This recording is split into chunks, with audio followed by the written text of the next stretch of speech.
Welcome to The Foundry, where leaders are forged daily.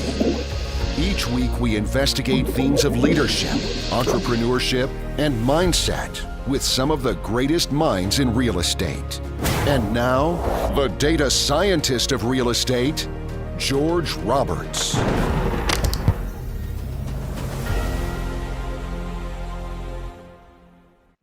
Welcome back, investors. Today I have the pleasure of interviewing Misha Kaufman. He's the Chief Operating Officer of Craft Capital Investments, where he brings extensive expertise to ensure operational efficiency and deliver exceptional returns for investors. With a proven track record of managing multifamily properties across Texas, Misha oversees a diverse portfolio ranging from 60 to 250 units. In his dual role as manager and investor, Misha offers a unique perspective that aligns operational excellence with investor priorities.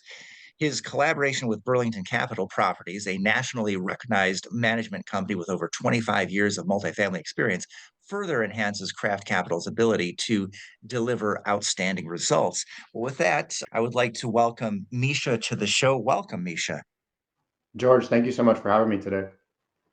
Well, it's beautiful to have you here because you have such a wide-ranging experience. I know you've been in LIHTC for many years. I know your family was in multifamily. You started out in property management, you moved over to asset management, you got a business degree. You can talk about business strategy. I really think that's going to provide a lot of value to our audience. We always love to talk about the business side of Yeah, multifamily. A lot of people just talk about acquisitions, acquisitions, acquisitions. But once you get that acquisition, it's a beautiful day. But then, wow, yeah. That's when uh, the fun starts. yeah, exactly.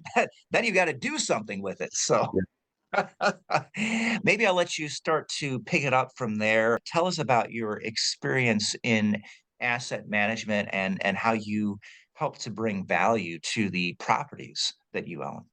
Yeah, absolutely. And George, again, thank you so much for having me today. I wanted to kind of provide a quick timeline of where I got to where I am, just to help you guys understand where that asset management experience comes into play. So I graduated from Columbia University in 2008, and then I did Teach for America. So I literally taught 95 fifth graders reading and writing. And if you want to learn about the skills that you're going to need to do property management, asset management, that's where it started, right? Because I got to learn how to engage with parents. I got to learn how to engage with kids, make things relevant for them, and also build relationships.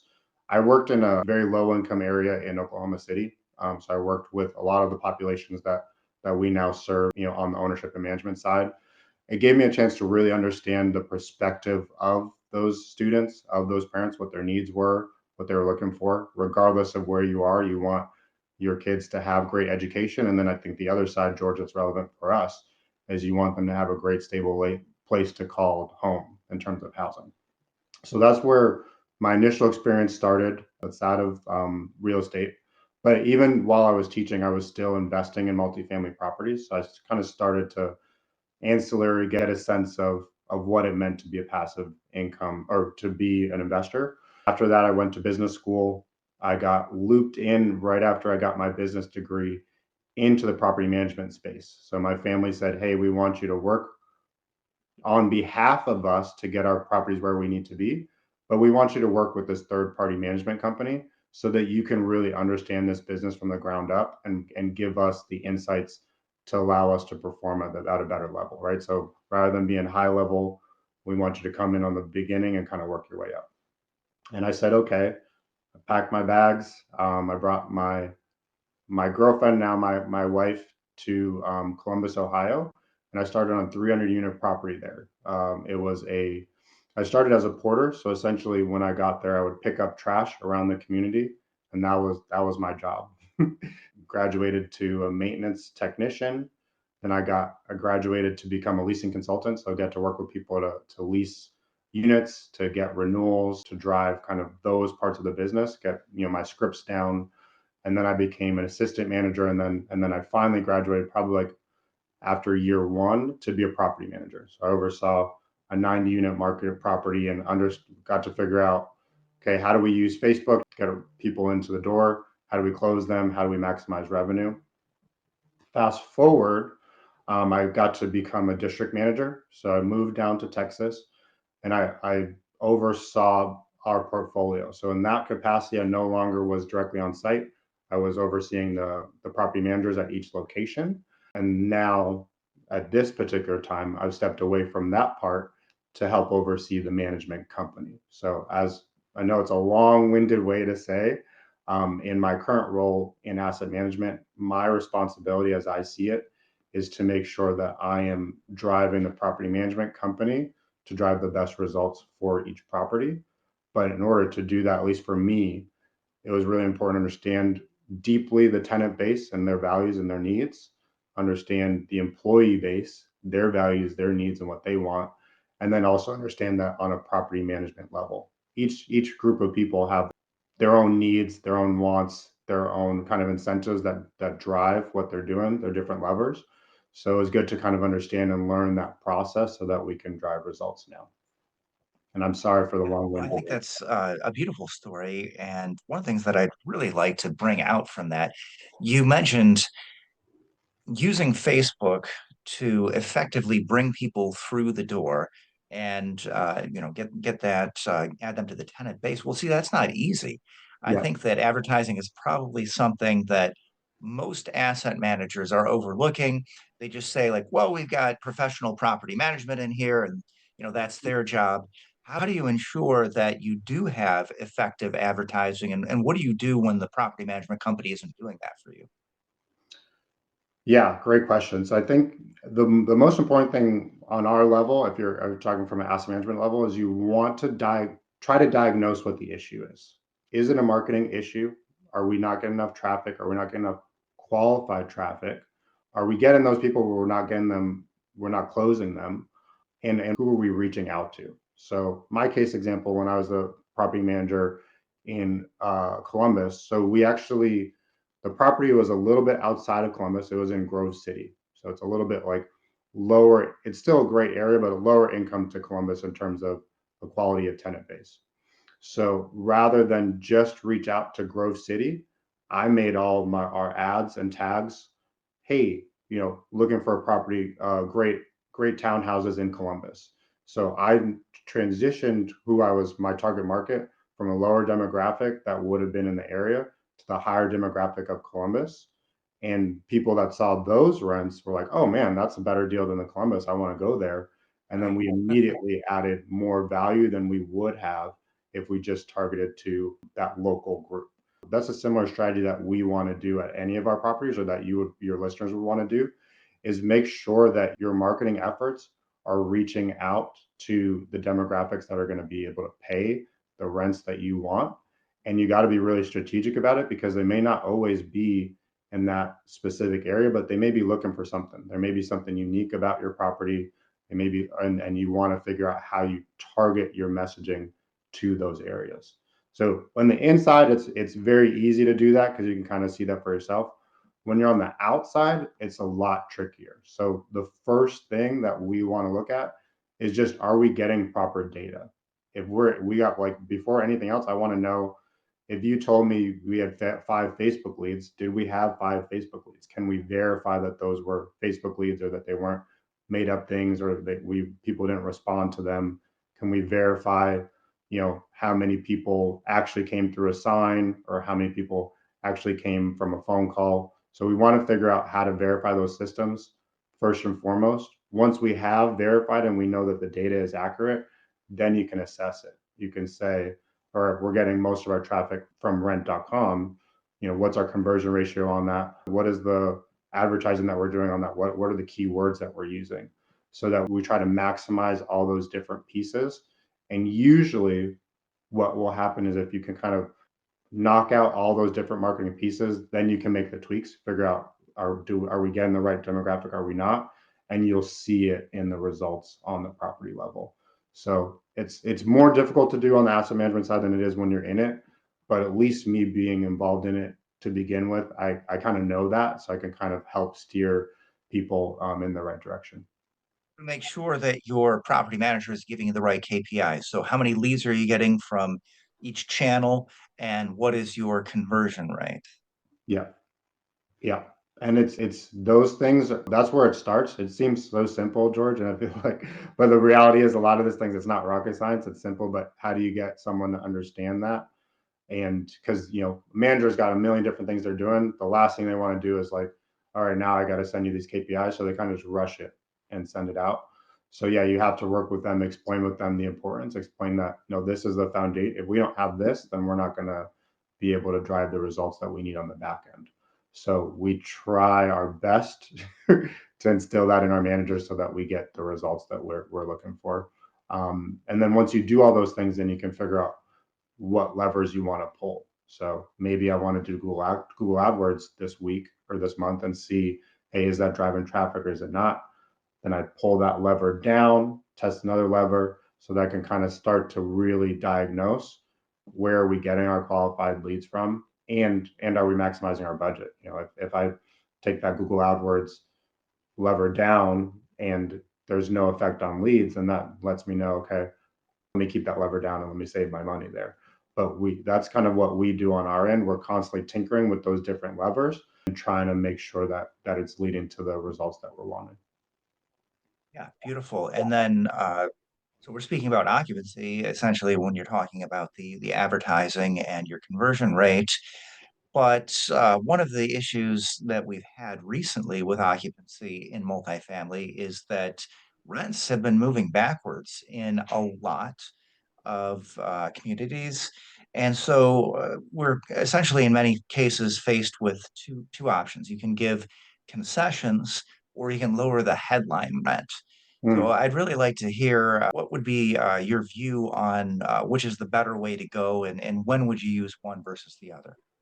yeah, great question. For me, my answer is always it depends, but I would lead more to the concession than to the headline rent. The reason for, if I change the headline rent, what's going to happen is for people that are currently at the property, they'll be like, oh, why do I have to pay this price when someone moving in is paying this lower price? And then you get people that are upset. So I think offering the concession, offering, new blinds right now, I think we offer more on a renewal than we used to in the past, where we may clean your floors on renewal. We may do, we may even change out certain fixtures or things that are old.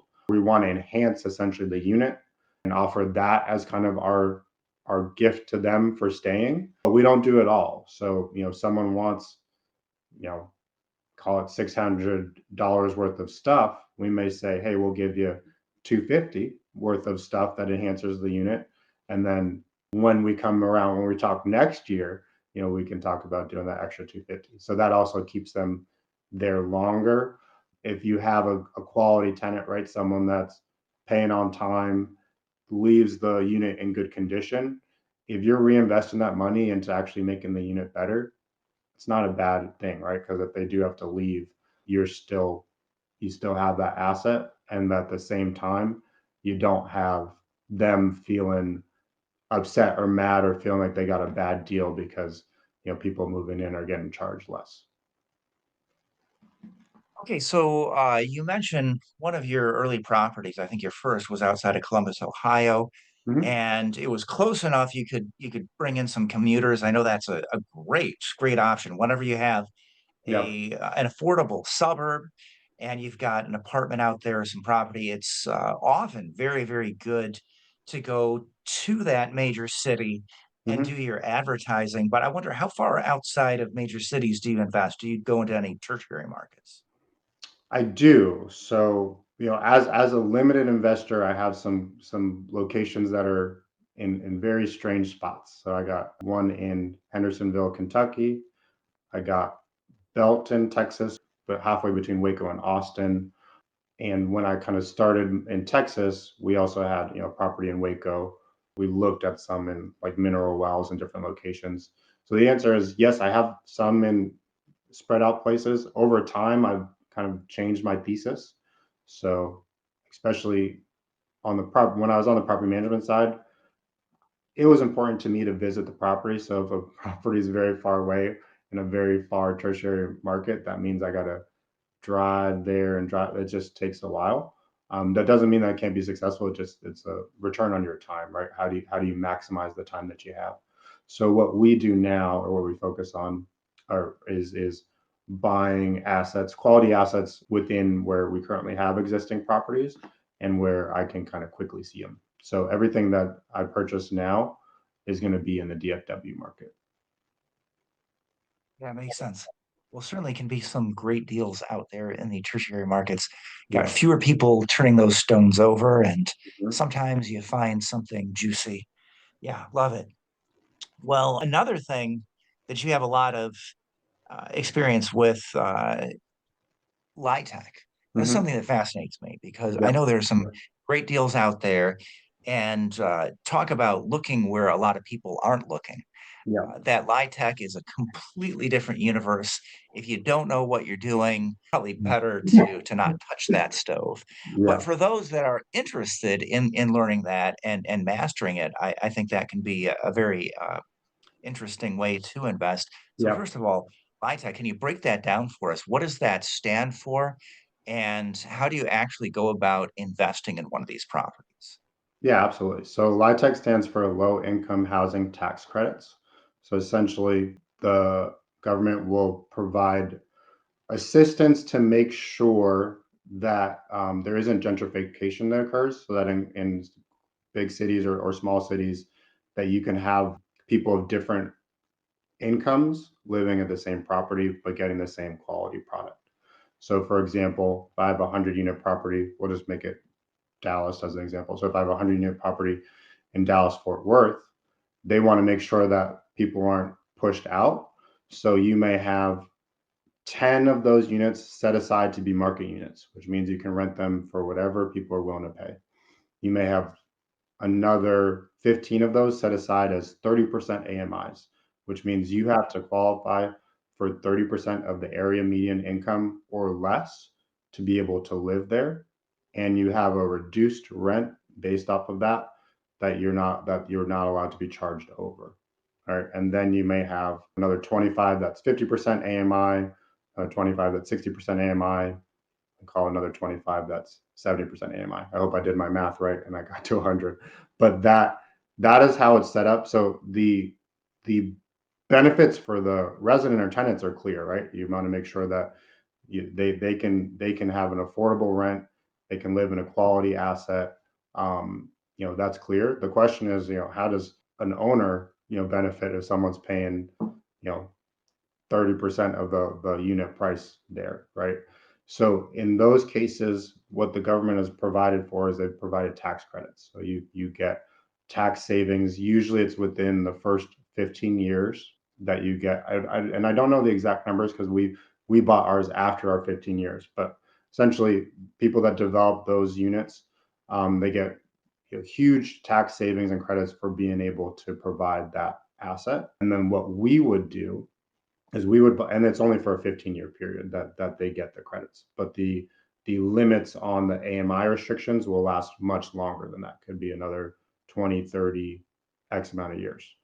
What we would do is we would buy them after that 15-year hold period for the initial investor, because they've already got all their tax credits back. They're ready to sell and move on. And we would buy it because not a lot of people want assets with those restrictions on them, but it provides a really great opportunity because there's so many less people that want to buy it or that are qualified to buy it, that you can still get really quality returns. And then if you know how to operate it correctly and efficiently, you can still maximize revenue opportunities and business opportunities on that asset. So the couple that I'll just briefly talk through. So one is you are able to, which is question mark as of today, because there's changes with federal funding, but you're able to bring in people with housing vouchers as long as the individual pay is, if I have a 30% unit, as long as that resident, their portion is less than the 30%, in theory, I can bring in someone with a voucher and have them pay a higher price than that 30% limit. So that's an income opportunity that's available. The other available opportunity is that at some point the tax credits expire. So you may have a property that has all these restrictions, and then one day they're completely gone and it becomes a market property. So if you imagine you bought Right, something right. with those restrictions, once they come off and it's a market property, you just added all this potential revenue growth, just by holding on and waiting for it. So those are the kind of the two major levers that I know of. And then obviously you got levers on expenses, you got levers on. I think everything else is probably similar to what you'll experience on a normal multifamily deal, but because there's so much less competition, so much people wanting to be in that space, you have a really great opportunity for long-term hold investors to be able to purchase that property, maximize it through great operations, and then you got the option of having a lot of value that you just want to keep when the restrictions come off, or when those Yeah. restrictions come off, you can look at the comps for what market value properties are selling in those areas, and you're going to get a good price for it. Right. So it seems then, to summarize, there are really three sort of timelines that you can buy these along. You can be the initial Yep. developer or redeveloper, and by the way, there's different tax credits. I don't know if you want to go into that, but you got your different tax credits for building versus redeveloping. So then, as you mentioned, once the tax credits expire, few people want it. And then as you get close to, I think of it kind of like a bond, you're paid for waiting, right? So Exactly. every year you get closer to the expiration of those restrictions. And those are the only LIHTC properties I ever looked seriously at Yeah. buying is, well, look, if it's a few years from expiration, perhaps, we can wait it out, cash flow it, decently, as long as you can hold on to it, then you get a gold mine there at the end. That's Yeah. really beautiful. Yeah. But one thing you didn't really talk about was the selling of the tax credits, because my understanding is that it would be really easy if the government just put the money in your pocket. You could Yeah. calculate exactly how much to reduce the purchase price, but you've got to apply a sort of a discount, because when people buy those tax credits, they're not buying it 100 cents on the dollar. Yeah, and I'm not George. I'm not as familiar with the selling of tax credits, so I don't want to talk to a listener about things that I won't be able to be of super help with. So, Okay, um, yeah, well, fair enough, fair enough. Yeah, there's a lot to it. Yeah, well, I like it. I like you found your niche. I mean, I gotta say that I think that just about any real investing is all about finding the assets that are unloved. How yeah, else are you gonna find something that's undervalued? yeah, So yeah, buying it when the tax credits expire, I think that's a yeah, I nice think- nice approach. yeah, Well, one of and the it's issues that unloved, you but have. no, I'm sorry. I was just gonna say I love that framing. That's unloved. Like you gotta really care for it, and then you gotta have a little bit extra experience to make sure you're maximizing the revenue and expenses, and minimize the expenses within the confines of what you're allowed to do. Yeah, yeah. Great stuff. Well, one of the issues that you face, of course, is you got different tenant bases. You've got people paying market rent, and that sounds great. But when you realize, hey, wait, these people paying market rent are, maybe living next to someone who's at 50% or 30% of the area median income, which, that I don't know how to say it nicely, but let's just say I've done some apartment turns, and when you turn the quality of the units, you get a new quality of tenant, and it can be a little bit odd couple for people who were watching TV in the 1970s.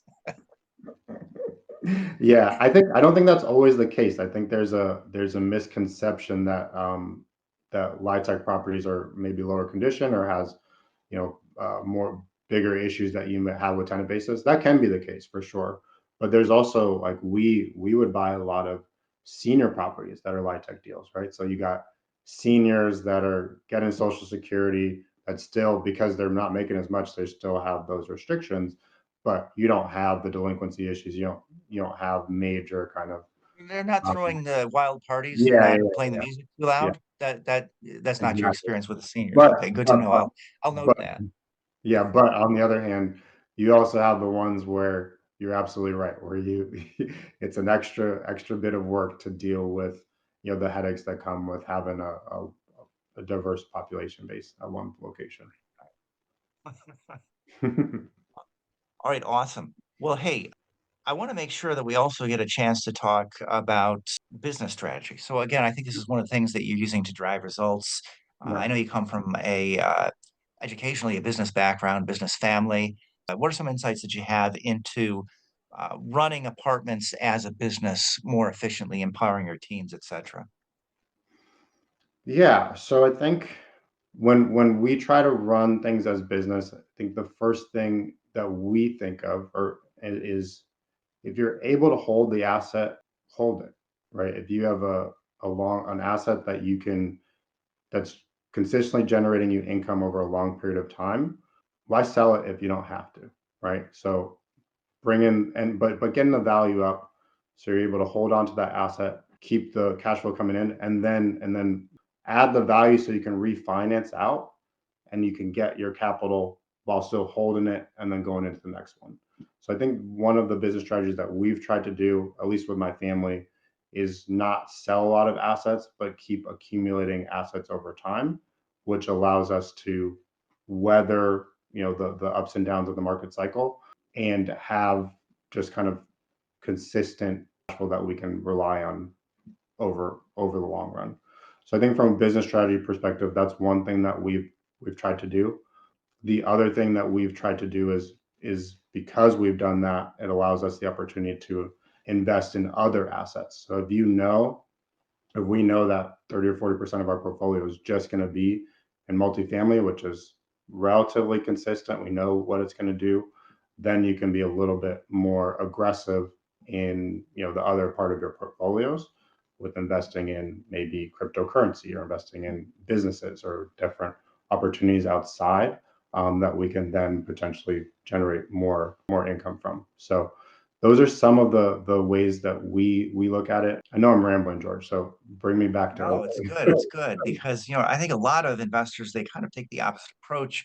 They want to sell quickly. They want the highest IRR, meet that hurdle, and get the greatest return. And hey, that makes sense. If you're in the syndication model, for yeah. example, you've got to do that. And by the way, your investors expect it. Yeah, you got it. You I got to like be to see by aligned. return of principal too. I like to hear about how well the apartment complex is doing, but when I see the principal return, I know that that operator did well for me.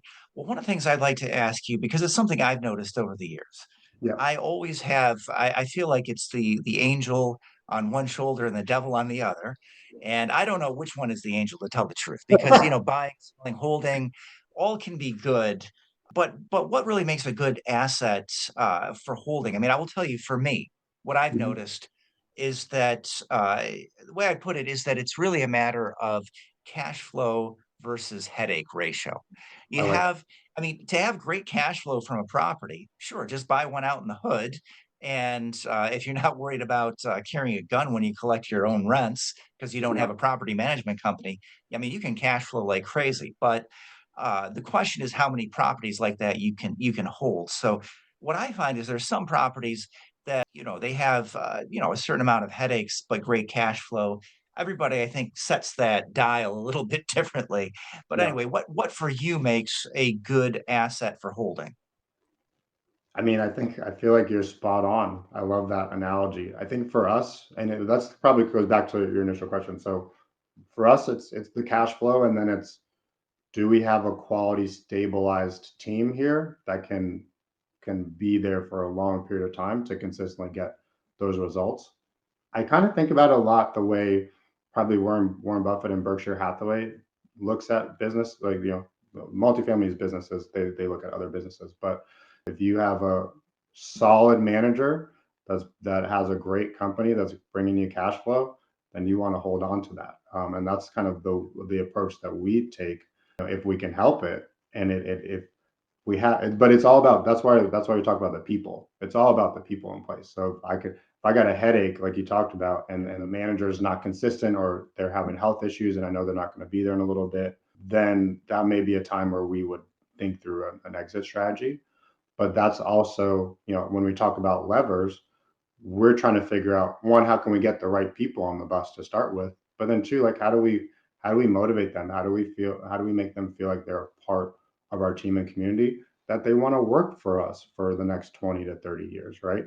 That and if we can do that with our people, they're going to take care of the asset over that long run period. So I know for me, when it comes to figuring out how I can kind of maximize the people on the property, it's being genuine, building relationships, checking in, but also like when I have conversations with my managers, I ask them how they're doing. I know their kids' names. I know what's going on in their life. When we've had a couple of managers go through cancer, I was there, on the bed next to them, being the person to just kind of walk them through it. It's extreme, but when you take that extreme level of care where they know that you care about them as people, that you listen to their suggestions, you listen to the way that they're approaching stuff, then they're going to treat the clients, they're going to treat the customers that way, they're going to treat everyone down the line, and it shows in the results.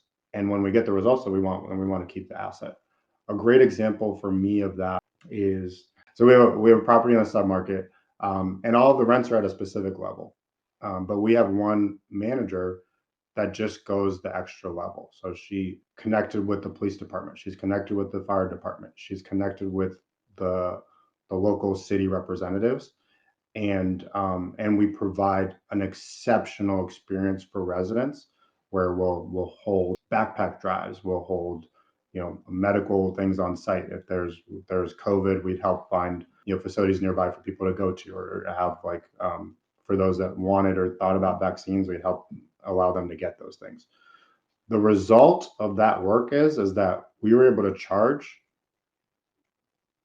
at least $100 to $200 more on a unit type in that submarket, and have a waiting list for people wanting to go in there, right? So it's not just we're doing this to be altruistic. By providing an exceptional experience for residents, because they psychologically want to be there, they want it to be a home, then you've repositioned a asset that's just a commodity into something that's a premium. That's a premium, and it has nothing to do with the asset. The asset itself is the same condition, or maybe even less than the surrounding assets, but the experience that the residents have from being there makes it so that people want to pay a premium. So that's like an example of how we would approach. But then we have the right manager there, but we also are investing in them, enabling them to want to give back and really give their lives to the work. And then that's where we see kind of those outsized results. But it's not an easy thing to do. And I think the place where it gets very tricky is where if you have someone that's just very quant focused, they're looking at the numbers, you getting in there and building a genuine relationship. People know when you're being genuine. People know when you're just trying to drive something, and that's where you see things falter. And specifically, uniquely in our business, most of our managers have had such bad experiences where you have ownerships that aren't present, you have property management companies that aren't present, or they're pushing them overboard. Just by being kind and recognizing someone and treating them as a person goes a long way for them to want to be as loyal as possible to you, and to get and drive the best results. So that's kind of a long-winded approach to say, we have assets and we're trying to increase the value of them. Those assets are driven by people.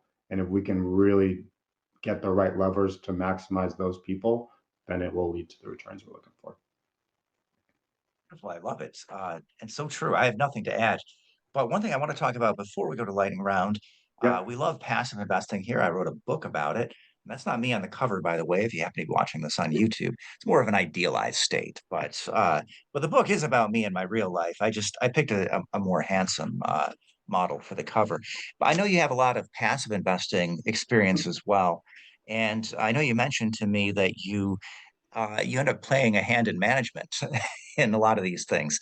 And that does happen from time to time. Passive investing can be a great learning experience, certainly can be an experience. So, can you tell us some of the things you've learned as a passive investor?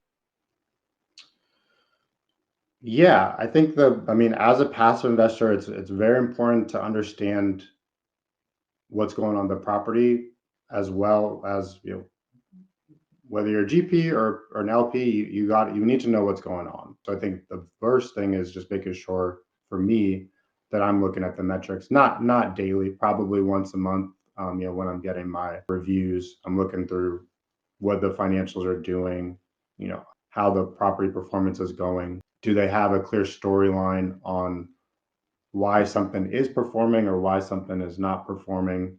So those are things that I look for as a passive. If I get a chance to, I'll still visit my passive investments at least once or twice a year. So if I got some, because I have some in, like, it's hard to get to Kentucky. I'm in Texas. It's hard to get there. But if I'm going to Kentucky, then I'll visit the property. I'll take a look at how it's doing. I'll say hello to the manager and just say, hey, just saying hi. I'm an investor. I'm an investor of the deal. Just want to check in on stuff. So I take a time to really check in to see, is what's happening on the ground, what I'm seeing, does it line up with the story that's being told or presented? So that's the approach that I take as an LP. There are some where I don't do that, where it's just I had cash, I didn't have a place to put it. I've worked with them in the past. I'm going to put in a couple there, but I will still check. Does the performance match what they said they were going to do? And then I'll also, like, look at it. So if George, do you get most of your things? Do you get them quarterly or monthly, like in terms of the investor report statements? Most of my investments, they do put out something monthly, Yeah, but I wish I could say that it was consistent. yeah, yeah, I'm consistent when I'm the operator, but uh, can't always say that every operator has been consistent with me. yeah. But I mean, probably for you and for me, that's probably the first test. Am I getting consistent statements Yes, every yes. month, Well, right? it is a sign of Otherwise, integrity, and when somebody lets integrity slide on the small things, you got to wonder what's in store later down the road. So yes, communication is important, and it is one of the things that you get to find out a little bit about upfront. So yeah, make sure people are. I always like to say, look, if someone's not communicating well with you before you write the check, exactly, exactly. yeah, So that's the approach I take. Then I'll have them out. So I'll have, like, okay, if I get monthly investor reports, like, let me print them all out and look at them. Does it match up month to month? Does it make sense? Is there things that are changed between this month and this month? Is there things that, like, I have questions about? And then I would try to, in a very non-pushy way, verify those things. If there are things that you have questions about, it's your investment. People are investing, six figures more into a deal. They should feel comfortable to verify and look to make sure that their hard-earned dollars are going where they want it to go, and leading to the results that they want. But you don't have to be, you don't want to be pushy about it, because you don't want to scare people away. But you can go and look at things, or just kind of visit, pretend to be a tenant, call the property and say, hey, I'm looking for, you know 3-bedroom apartment. And then you can tell, is the person on the other line, are they warm, are they not? You can kind of use some little data points along the way to see, does this match up with what the reports are, or does this match up with where I want the investment to go? And if you see on the report that it says there's no 1-bedrooms available, you call and you say, hey, you got a 1-bedroom available, when it's to come in, what's going on? So you can do little things like that I would recommend, to just make sure you got a pulse on what's going on your investment. I love it. One of my favorite quotes in investing, Peter Lynch says that most people will put more research into buying an appliance than into a stock purchase. And I love that you actually visit your passive investments. I mean, if you're investing that much money, I think it really does make a whole lot of sense. So I think that's something that more people should do. I'm going out to visit one of my passive investments in a couple of weeks. So at this point, I hate to say it, but I do have to wrap. We do have a Yeah, yeah. lightning round. Yeah, we're gonna have to keep it as a Okay. lightning round today. So I don't have time Okay. to ask you about crunchy peanut butter or smooth. Maybe we can just head right into it then. So if you could have a Okay. billboard, what would it say? Enjoy today. Ah, what's the greatest lesson in leadership you've learned as an entrepreneur? The people are the business. Trying to be short, right? You said I let love it. her The out. people So are the business. That's it. That's good. That's good. Yes, they drive the results. I like the way you put it earlier as well. That's good. What personal characteristic has been most pivotal to your success? yeah, yeah. I think for me, having a growth mindset, always willing and wanting to learn more. and not seeing things as failures, just as learning opportunities is the big one. All right, great. Well, we got to hit you with one random question. So just tell me when to stop cutting the deck. All right, you can stop there. All right. Oof. Oh, I swear I keep getting the same ones again. Which historical time period would you most like to visit? I felt like I've asked that one already. Ha ha ha ha. Hi, let's do this one instead then. What's the hardest thing you've ever done? The hardest thing I ever done is probably being a father. I think that's an honest answer. Can you give our listeners one tip or trick that they can implement in their business today? Yes, I'll try to be as brief as possible, but I think having a personal financial statement that you modify, look at, and review at least weekly is something that everyone should have as part of their business, personal and business financial statements. But I think they need to have it in a form or structure that they're able to track how it changes and grows, so they know what's going on. That's my 2 cents on that. And I want to ask you about a book that's helped to forge you as a leader and entrepreneur as why. I feel like you'd probably just reach for one. You got a lot Yeah, of books behind you if you happen to be yeah, listening. He's got yeah. a It's great bookshelf. stacked. Yeah, it's stacked under a long thing, but Buy Back Your Time by Dan Martell. That's been a really foundational change book for me, that I read last year. Yeah, good stuff. And can you send us out with a quote? Oh, just enjoy today. That's the quote. That's the quote. I love Two it. So two words. the billboard and the quote are the same. Love it. Yes, be Yeah. present, enjoy today. I just read No Mud, No Lotus by I don't know how to pronounce his name. It's not Han, but beautiful Okay. book. Yeah, loved it. So yeah, enjoy today, be present. Great advice. Well, here, one last thing. Email, website, carrier pigeon, smoke signals. What's the best way to reach out to Misha Kaufman? Yeah, as of right now, so when this comes out, it's very possible that we have a lot more that you can go access. But for now, if you have questions, comments, anything, you can reach out to me at misha@craftcapitalinvesting.com. I will get it. I will answer. I'm a very, very introverted person, but I want to make sure I can, help our listeners. So misha@craftcapitalinvesting.com. Reach out, let them know that you heard us from George's podcast, and then we're happy to be of assistance. All right, beautiful. Thank you so much for taking the time to share your knowledge and experience with our audience, Misha. George, thank you so much for having me. It was truly a pleasure. Pleasure indeed.